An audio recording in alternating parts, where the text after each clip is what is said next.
There is something special about the beauty and warmth of wood. Industrial chic remains a hot trend right now, which is why I have driven all the way to Queens to go to RE-CO Brooklyn. It specializes in gorgeous custom wood slab furniture and even countertops.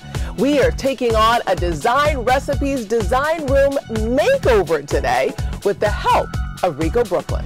Hi, I'm Cathy. Hi, Cathy. Roger Benton. Welcome to RE-CO Brooklyn. I am so excited for today. We're glad you're here. Well, show me around. Let's take a look. So, Cathy, this is our main workshop area. This is where the machinery that we use to produce our furniture is, and this is where most of the rough work happens before we bring it into the shop for the final handwork. Let's talk a little bit about what RE-CO Brooklyn is. I'm such a huge fan of wood tables, and I love what you do here at RE-CO Brooklyn. Tell me a little bit about just what you do and how you do it. Well, thank you. What we're doing is we're doing furniture the old way. We're doing it the old world way, and we're harvesting trees locally. We're not calling in wood from all across the country. I mean, you're planting trees? Well, as trees come down in storms or being cleared for residential removals, that's the material that we harvest into live edge lumber. And then we're making furniture using traditional tooling, traditional joinery methods, and traditional finishes so that we have lasting pieces. Pieces that are not going to be thrown away when you move, but pieces that you're going to hand down to your children. So the source of your wood comes from where? Well, it's all in and around New York City, Long Island, sometimes New Jersey or Connecticut if there's a story behind the tree, because the story of where the wood comes from and why is the most important thing. But you're not cutting anything down, you're basically getting those pieces that are, let's say, in a storm or donated even to you. That's the idea. We're trying to reduce the demand for forest-sourced lumber. So I don't want to have to go out into a forest and cut down a healthy tree to make a table when a storm just rolled by and took down 1,000 trees in my own city. So we're using that material. We're taking it out of the waste stream. We're putting it into consumers' hands as a piece of furniture that's non-disposable, something that will last. So in general, what do you do at RE-CO Brooklyn? Can you make tables, chairs, everything? So you're just basically using wood to produce things for the home. Yeah, we're doing homeware. We're doing standalone pieces, Very nice. Not so much cabinetry and built-in, but we're doing tables, chairs, desks, dressers, chests of drawers, bar tops, countertops. Our specialty has become surfaces because of the live edge pieces. Nice. They're best suited for your tables, your desks, things like that. Now, I am here for a specific project. We're looking for a table and 2 benches. So I know I've come to the right place, and I'm so interested to see what you have to show me.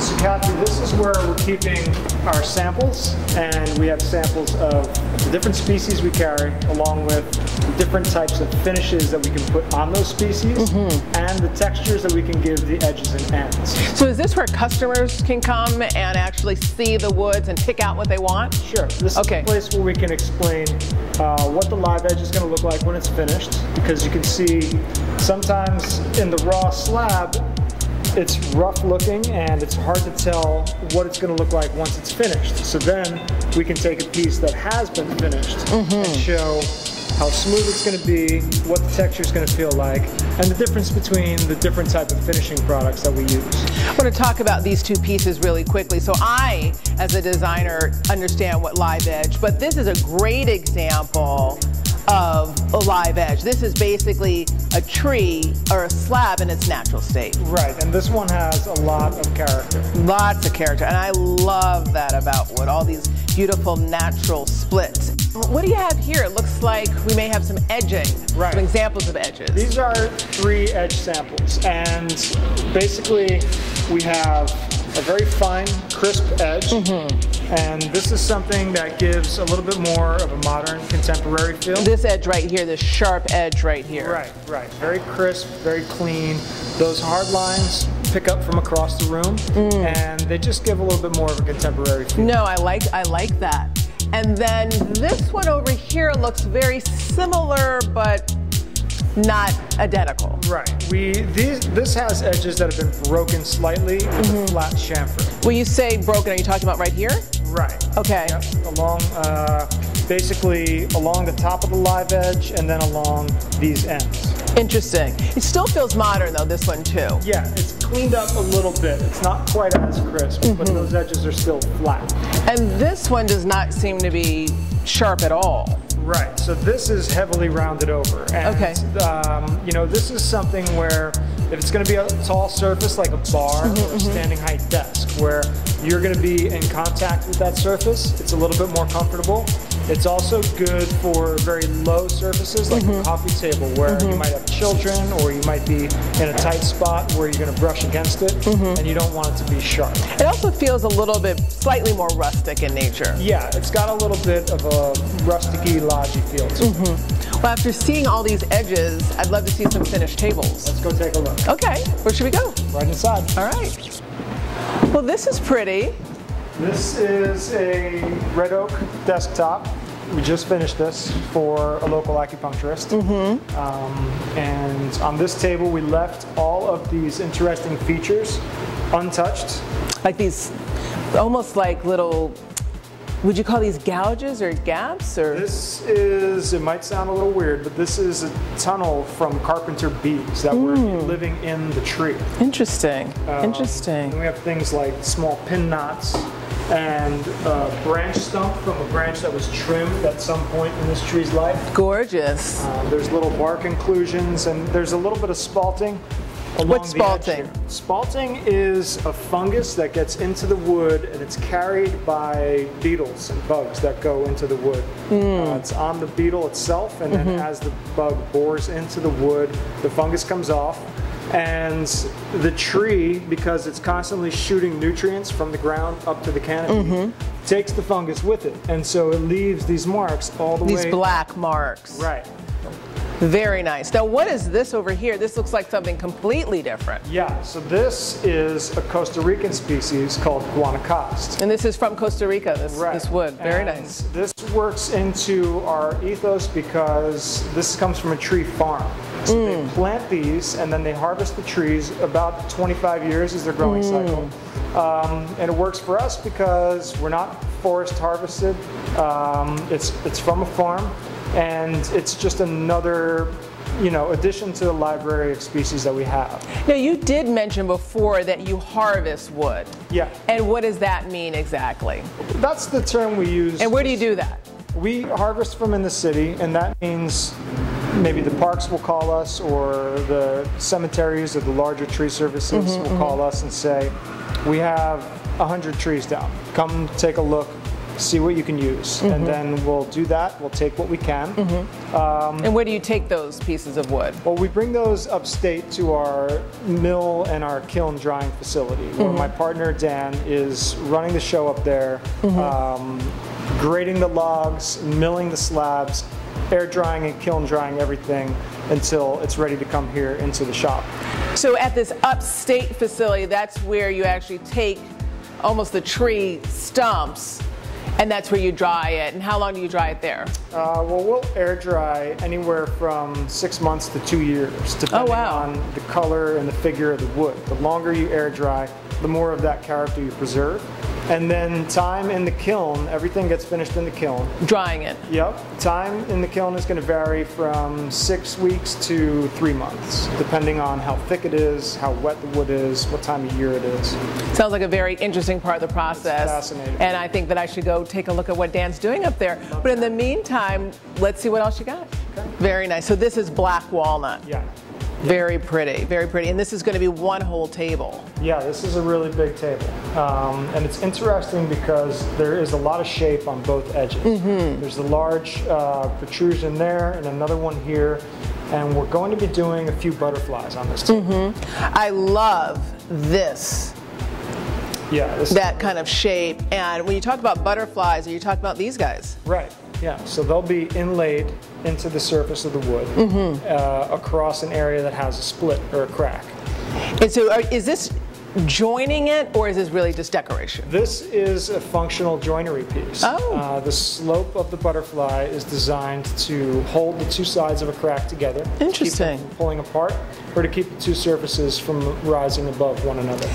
And so these are kind of old world pieces. This is almost how they did it hundreds and hundreds of years ago. Yeah. It's a simple functional joinery piece, and it adds a nice element to it. It really does. I love the black walnut. I love the butterflies. Now I'm curious though as to how this looks when you talk about putting it in wood. Do you have anything that you can show me that actually shows how this will look? Yeah, we have a table where we just installed a bunch of these, so okay. I'll show that to you. All right, that'd be great. So this table has a few different sized butterflies in it. Oh yeah. And this is a red oak table, and we decided for a high contrast in the butterflies, so we used black walnut for the butterflies. Very interesting. So did you actually cut into the slab in order to insert the butterfly? We make the butterfly out of the wood, and then we trace its shape onto the tabletop.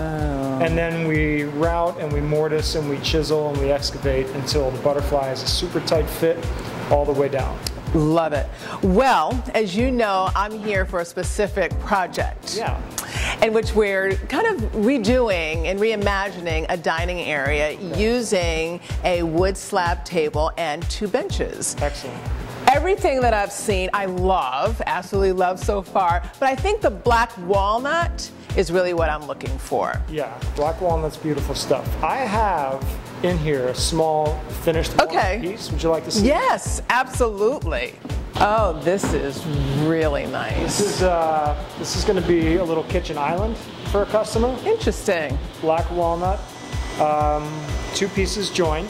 Okay. And you know, it's just a really simple piece, but the wood makes it a superstar. Walnut just always stands out. I love walnut, and I love black walnut. What I'm really loving is what you did here. Now this is essentially what? How did you achieve that? That's a crack that's filled in? It was a pretty major split in the end of that, and so we fill it in with a clear epoxy. Love it. And that preserves the feature and lets you see what was there, but it also gives you a consistent, seamless surface. Oh, that's incredible. Now, in order to get to this point, we have to start with the slab. So I'm here. Can we pick out the slab that we're going to use to do this table? We've got a lot to look at. Okay. So Cathy, this is our slab room. Wow. This is where we keep everything that's kiln dry and ready to use. This is amazing. Yeah. Oh my gosh, this is like a dream come true. Just seeing all this beautiful wood. Oh, this guy, that's really interesting. And that's black walnut that I like so much? It is. This is a really nice big walnut slab. This actually came from Pennsylvania. No, it's beautiful. Now, is that going to go into a table? It could go into a table. It's really nice and long, so I would love to keep it this length and use it for a bar or like maybe a reception desk someplace. Love that. Now that's too big for our project, but what I do love about it are these splits. That's really what gives it so much character. So do you have something else that may work? Yeah, we have some options for you. All right, let's take a look. So these are some really interesting walnut slabs. Okay. Not as big. Not as big, but they do have a lot of that shape and a lot of those features that you were talking about. There's splits. There's a big one up at the top. Which is really nice. I do love the splits. This shape, how was this shape obtained? How did this come about? This is just where the tree forks out, where a branch would have grown out from the main trunk. Interesting. I like that. I think it's a little bit too much character for our project, but I do like that, and that's very interesting. Do you have anything else? Absolutely. Okay. I actually have a couple of pieces, 2 slabs cut from the same log. Okay. And which is important, right? Because that allows you to basically do the book matching. Exactly. Okay. So here's one, and so there is some like it already. It's got a lot of nice features. Let's turn it around a little bit. I'm having a hard time getting a really good read on it. Oh, that is beautiful. I love this detail right here with the split. That's a great feature. And how you can see that on the side. I love that. Now this is the main piece, or will there be a second piece to it? I would use the second piece cut, the next piece cut after this, and we would put the two of them together. Can I see that? Yeah. Oh, great. And so this is a textbook book match. Okay, which means that literally you took one piece and it's cut, it's split in half? Yeah, so if I cut one piece and then I cut the next one and then we open them up.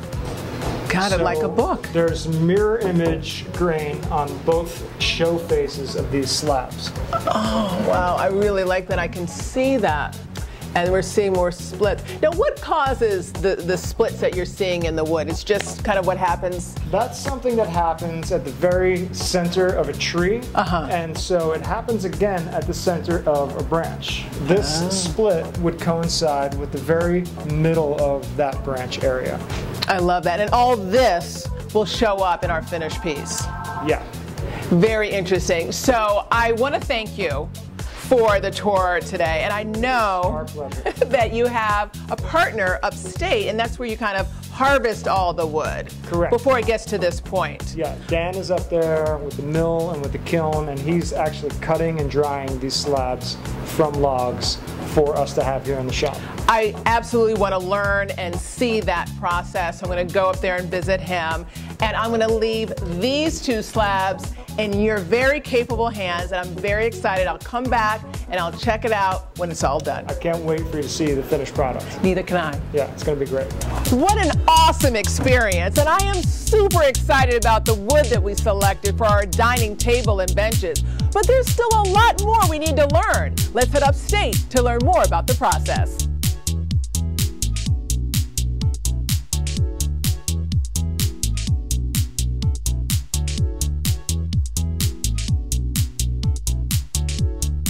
So here we are in Kerhonkson, New York, about an hour and 45 minutes north of New York City. This is where RE-CO BKLYN mills and dries all of the wood for their beautiful tables, including the one they're making for us. Hi, Dan. I'm Cathy. Nice to meet you. I am so excited to be here in Kerhonkson. What a picturesque location. Thank you so much. We love to work here. I am so curious as to what you have going on here. I know that you're going to show me a lot of things today, right? Probably a lot of things you've never seen before. Well, I like that. So where do you want to start? Okay, well, let's take a look at the log pile where we receive our logs. Okay. This is our log pile. All the trees that we're sourcing from New York City, they come up to this pile first before we're ready to mill them. Now, who cut them from an actual tree into even this form? Various different people. It could be a tree service, it could be the parks department, or sometimes even a homeowner that we're sourcing the tree from. And the trees are cut when we arrive to pick them up. Gotcha. So these are trees that will actually eventually become a dining table, a surface, furniture, that type of thing. Absolutely, all of the above. Now, this is obviously still potentially wood that's working. I mean, I even see some moss and things like that on here. What happens from here? How do you get it from this point to, let's say, something that you can work with? Well, then we pull it right off this pile and take it to our sawmill, and that's how we get it to that point. Is your sawmill here? It is, right over here. All right, let's go take a look at that.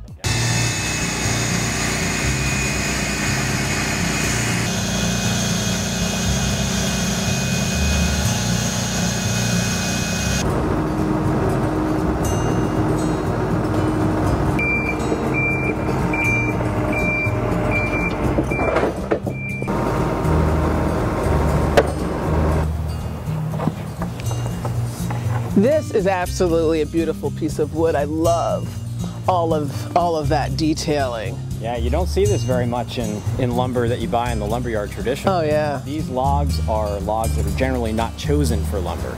Yeah. Because of their unique, crazy grain. Beautiful. And that's what makes the slabs fantastic. Now you just put a number on here. Is this a customer number or? Actually, this is our SKU.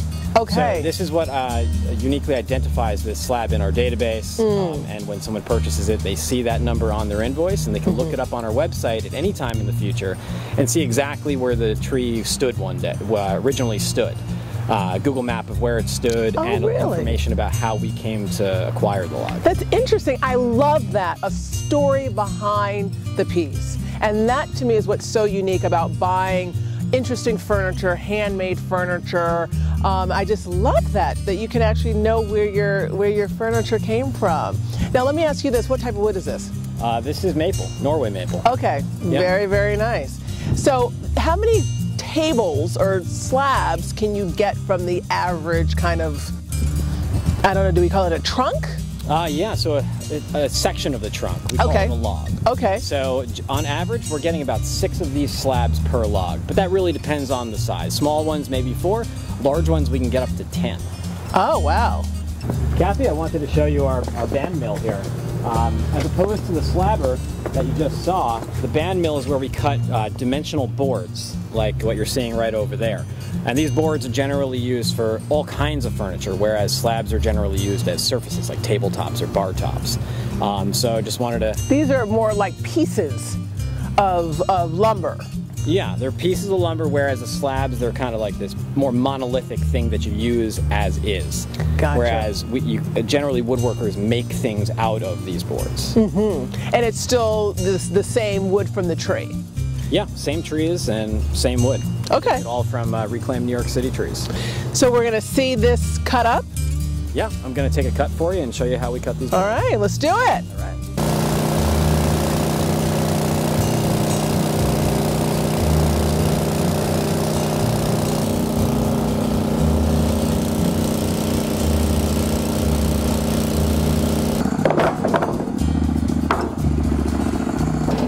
Now, Dan, that was pretty impressive, and you know your way around all of this machinery. Where did you learn how to do all this? I'm just curious. That would be mostly trial and error and reading. But what? No wood shop classes in your background? Wood shop classes, but no formal training with a chainsaw or a sawmill. This was just experimentation mostly. And reading. And a lot of reading, yeah. Interesting, interesting. So we've seen the wood cut into slabs, we've seen it made into the boards. Is there anything else here you want to show me? Well, once our boards are cut and our slabs are cut, they have to dry. Of course. To be ready to be made into furniture. So they go right over there. Oh, okay. Oh, this pile, let's take a look at that. Them out here to air dry, which I wouldn't think is the way to dry wood. I would think it would need to be in a stable environment. So that's very interesting to me. And then you leave it out here for years? Yeah, for 1 to 2 years. Air drying is the best way to dry lumber for furniture. It dries incredibly slowly, which allows it to not move as much as it would if you were drying it fast. So it stays flatter, there's less cracking involved, and it retains more color. Oh, I can see that. So beyond this air drying method, are you drying it in any other way? Yeah, so after we get down to the 20-25% moisture content level out here, then we bring it into our kiln. That uses electricity to heat and dehumidify to get it down to that 8% moisture, which is so important for furniture. Like an oven. This is like an oven. Like a very mild oven. Okay. Yeah. Do you have a kiln here? We sure do. All right. Well, I'd love to see that. That's going to be hot, right? Not too hot, about 110. Okay, well, let's take a look at that, and I feel that I have gotten such a really interesting look at how you work here. It was so interesting to go from your workroom in Queens up here. It just really has been, I think, an interesting learning experience. Great, well, I'm happy to help. All right, let's go. Thanks, Kathy. I'm going to show you inside just for a moment. We are in the middle of a cycle right now, so I can't leave the door open for very long. Okay. Just enough for you to take a look. All right. Okay.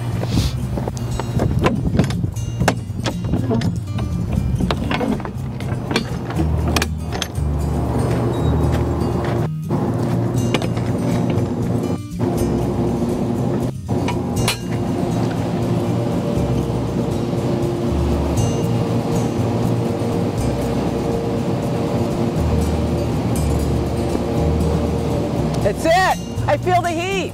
Yeah. It's nice when it's like 15 degrees out. Oh, yeah.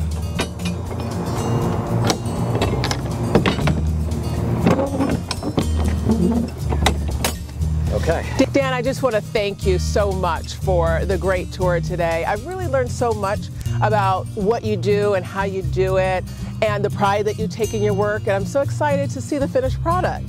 Thank you so much. It's a pleasure to have you. So now we've spent time at the workroom for RE-CO BKLYN, located in Queens, traveled all the way here to Cohasset, New York to learn more about how their wood is cut, milled, and dried. Now I think it's time to let the RE-CO BKLYN craftsmen get to work. At RE-CO BKLYN, what you get is more than just gorgeous pieces, but the work of a true artisan, authentic hand craftsmanship. Okay, so here's where we are. We found the two slabs that Cathy really likes. The first thing we did is we flattened both of those slabs completely flat on both faces. Then we arranged the slabs in the right orientation and we joined the two pieces together. We cut straight edges on the piece, we refined those edges until we had a perfect seamless fit, and we joined the two pieces together. We cut the table blank to size, which it's cut to size right now, and then we did a rough sanding on the entire surface. So where we're at now is we have the tabletop. It's a consistent thickness everywhere. The top and bottom faces are totally flat, and the ends have been cut to their exact size. So what we need to do now is we're going to further refine the surface. We have a few knots and a few features on the tabletop that we're going to fill in with a clear epoxy so that this surface is flush to the rest of the tabletop and consistent. But because the epoxy is clear, we're still going to be able to see these features and what they are. We have a couple brass butterflies that we're going to be installing to stabilize cracked areas of the tabletop, and then we are going to start doing the final sanding to get this surface to the smoothness that we want it to be so that the finish will bring out most of the character and the color of this walnut wood. So that's what we're going to be doing today. We're kind of doing the finishing touches on bringing this from a tabletop to a very finely finished tabletop. This is a polymer knot filler that is just going to seal this bottom side of the table so that the epoxy doesn't drain through from the front side.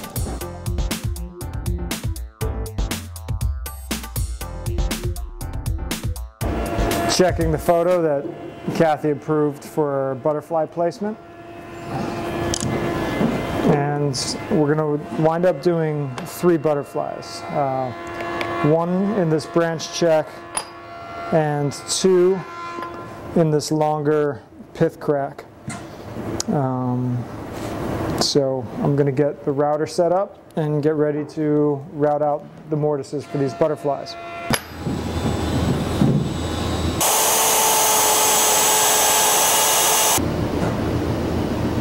So after we route out most of the material to make way for the butterflies, the final step to get really, really tight fit is to chisel away the sharp corners of the butterfly. And that's best done by hand. And then it's best done very, very slowly and deliberately, a little bit at a time, until we just sneak up on a perfect fit. So that's what Steven's doing now. Just massaging the fit of each butterfly one by one until they are very, very snug and there's no visible seams around the perimeter of the butterfly. Once he's got them fit up well, we're going to epoxy them in place, and then we are going to start filling in the rest of these knots and cracks with the epoxy.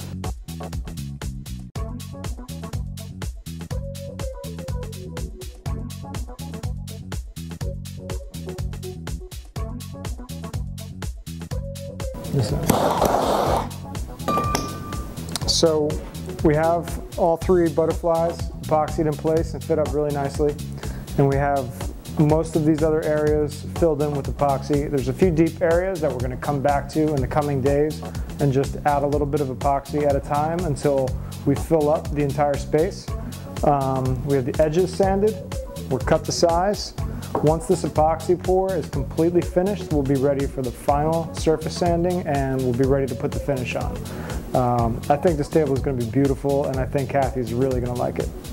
So this product is a new style of conversion varnish. that's been on the market for a little while. Basically, it's two parts. There's a lot of oils and carriers, and then there are solids. And the solids are this sort of waxy stuff that's on the bottom of the can that I'm mixing in now. And so the idea is that once the oil is applied, it soaks into the wood, and then the solids are carried in and they form a bond with the wood and they seal it out so that moisture and heat don't disturb the wood. We've had a lot of really good success with these finishes and they look fantastic on walnut. Okay, so this is my favorite part.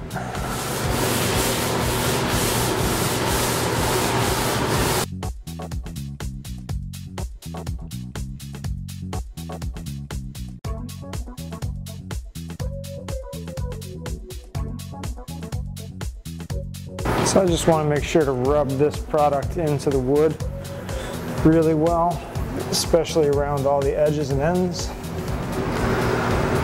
And make sure that it's getting pressed down into the wood fibers.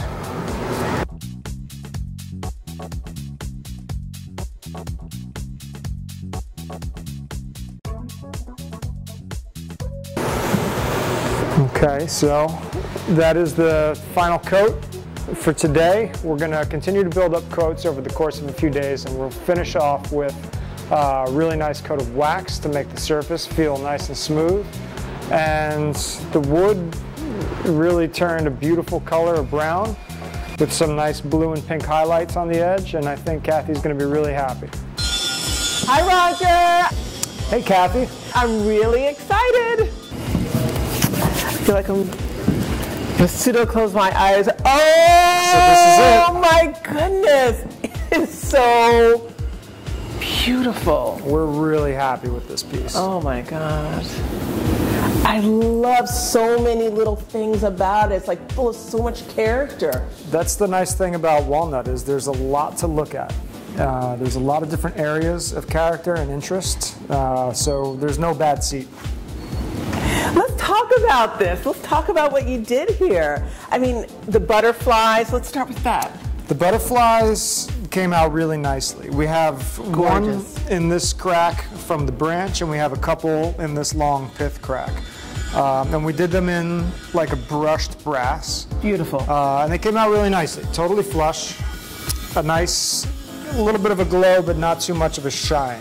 This finish, I mean, on my hand, it just feels like silk. Yeah.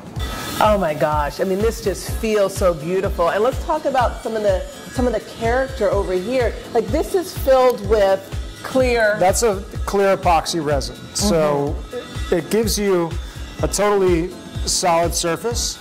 There's nothing for food or crumbs or moisture to get down into. But we still appreciate that this slab has that feature and that crack. It's hard to believe that this was two different pieces of wood. Yeah. I mean, I don't see any signs of the two pieces coming together. One thing it looks like a big slab. Yeah. Like one single slab. Yeah. We try to be really selective in choosing the wood for the project. So we try to get two pieces that are from the same log and have the same shape so that we can do some mirror image joining of them. Yes. And then where we place the joint in the slabs is just as important. We want it to follow the grain lines so that it's almost something that's hidden and you really have to look to see the seam. Let's talk about the legs. What are those made out of? So the legs are just cold rolled steel. They're Very welded simple. up. Yep, it's 2x3 tubing. Nice clean flush welds, and then we patinaed them a nice sort of dull black patina. Did they come black though? No, they're raw steel when we get them made, and then I have another shop do the patina. And the patina is nice because you can scratch paints, but the patina actually sinks into the steel a good amount. So it can take use and scuffs, and it doesn't show bare steel under it. And it's also a little bit more consistent and natural. It's got a slightly industrial look and not so uniformly painted.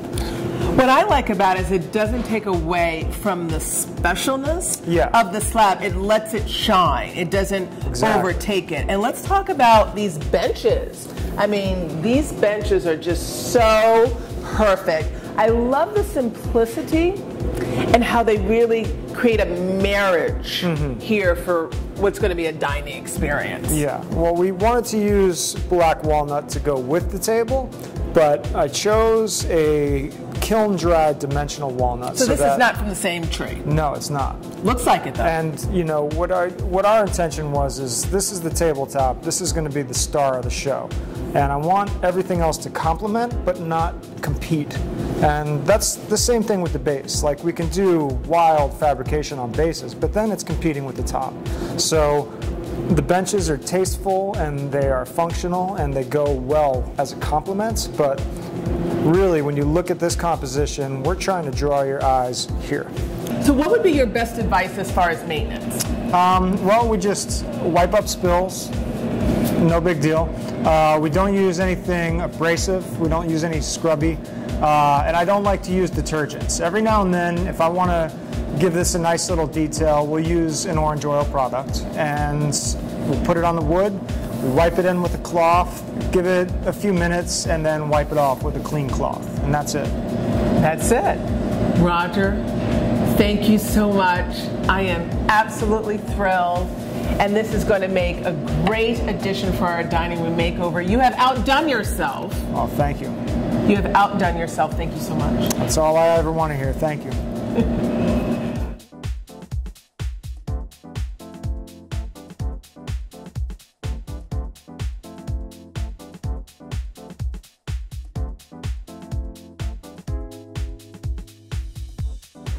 Oh my goodness. Absolutely spectacular. I couldn't be more pleased. RE-CO BKLYN did an absolutely fabulous job. Now I think it's time for me to take our dining table and benches to their new home and for you to see the before and after.